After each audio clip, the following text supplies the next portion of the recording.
Winston Churchill a dit de Georges Clemenceau « Si un homme peut incarner un grand pays, alors Georges Clemenceau a été la France ».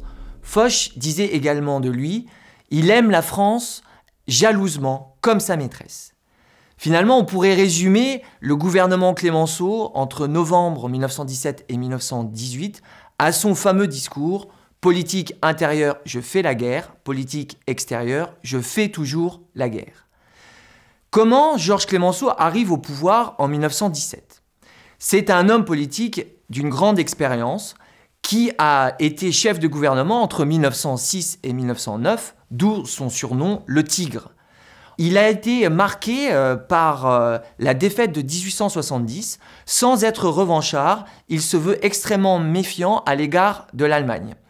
En 1913, il est favorable au service militaire à 3 ans et n'est pas opposé à l'Union sacrée en 1914. Certains lui reprochent cependant de ne pas rentrer dans ce gouvernement d'Union sacrée. Il préfère exercer ses opinions dans son journal, dans l'Homme libre, qui devient ensuite l'Homme enchaîné en 1914. Mais en 1915, il devient extrêmement influent en prenant la tête de la commission sénatoriale des armées et des affaires étrangères.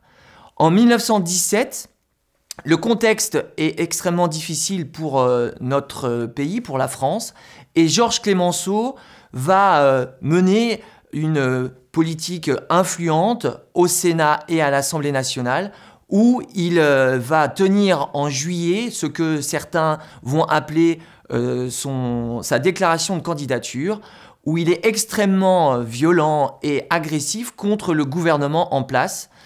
Les mutineries, la révolution russe, ainsi que l'instabilité gouvernementale l'expliquent.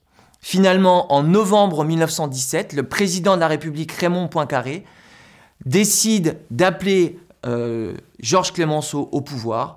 Il faut savoir évidemment que Georges Clemenceau et Raymond Poincaré se haïssent, mais ils ont tous les deux un point commun, ils veulent gagner la guerre.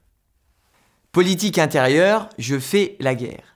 Comment Georges Clemenceau a-t-il organisé son gouvernement? Tout d'abord, si en 1906-1909, il est entouré de grandes personnalités politiques, finalement en 1917, c'est une équipe de ce que les commentateurs vont pouvoir dire de second couteau, mais de gens qui lui sont extrêmement fidèles, qui l'entourent. Son discours, ou ses discours sont très courts, finalement. Il préfère agir que dire. Clemenceau va évidemment faire en sorte que l'ensemble de l'économie française soit tournée vers la guerre totale. Ce que ses prédécesseurs, notamment Aristide Briand, n'avaient pas réussi à entreprendre. Il va notamment réussir à réguler l'ensemble de la production et de la consommation pour qu'elle aille directement vers l'économie de guerre. Ensuite, il est d'une extrême violence, agressivité envers tous ceux qu'il juge défaitistes, pacifistes. Ainsi, il réprime les grèves, les mutineries et également les hommes politiques qui cherchent des voies pacifistes. Joseph Caillaux et Malvy, l'ancien ministre de l'Intérieur, en font les frais puisqu'ils sont eux-mêmes jugés en 1918. Et Georges Clemenceau ne les défendra pas.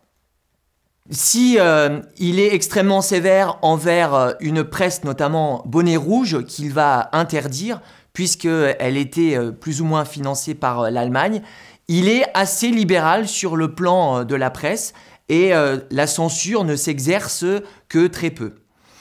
De même, il n'hésite pas à revenir devant l'Assemblée nationale et pour la question de confiance, ce qui prouve que, malgré ce que certains peuvent dire, Georges Clemenceau reste un démocrate. Politique extérieure, Georges Clemenceau fait toujours la guerre. Il va être extrêmement offensif pour que les troupes américaines viennent en aide aux troupes alliées. Et très vite, il va essayer de faire nommer Pétain, puis surtout Foch, comme commandant en chef des troupes interalliées. Ils se réunissent assez fréquemment avec Lloyd George, avec Orlando pour l'Italie et avec House, qui est le représentant américain du président Wilson.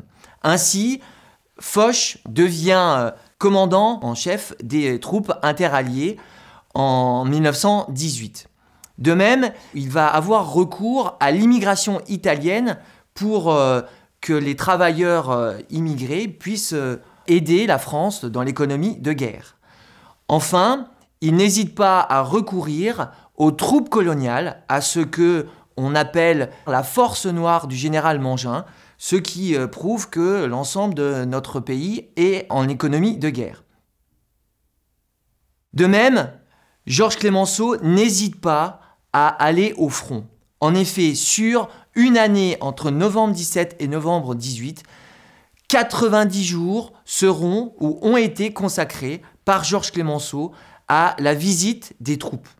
Alors on voit cette image de Georges Clemenceau, alors âgé de 76 ans, avec son chapeau et sa canne au milieu des poilus, ce qui va lui assurer une admiration et une grande popularité pour les poilus. Les Allemands, avec l'offensive Ludendorff, sont à proximité de Paris. Clemenceau envisage de se replier derrière la Loire, mais là encore, il va s'opposer à Poincaré qui ne veut pas que le gouvernement se replie.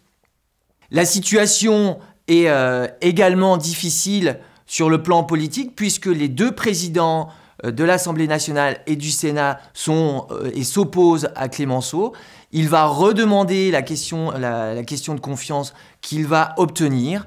Et à partir de juillet 1918, la situation devient plus positive pour notre pays et pour Georges Clemenceau avec la victoire de Château-Thierry. Finalement, en octobre, les Allemands, les Austro-Hongrois et les Turcs acceptent les conditions de paix selon les 14 points Wilson. Clemenceau accepte. Encore une fois, il s'oppose à Raymond Poincaré, président de la République, et à une partie de la droite nationaliste qui lui reproche de ne pas avoir continué la guerre jusqu'à Berlin. Le 11 novembre 1918, Georges Clemenceau arrive de manière triomphale à l'Assemblée nationale.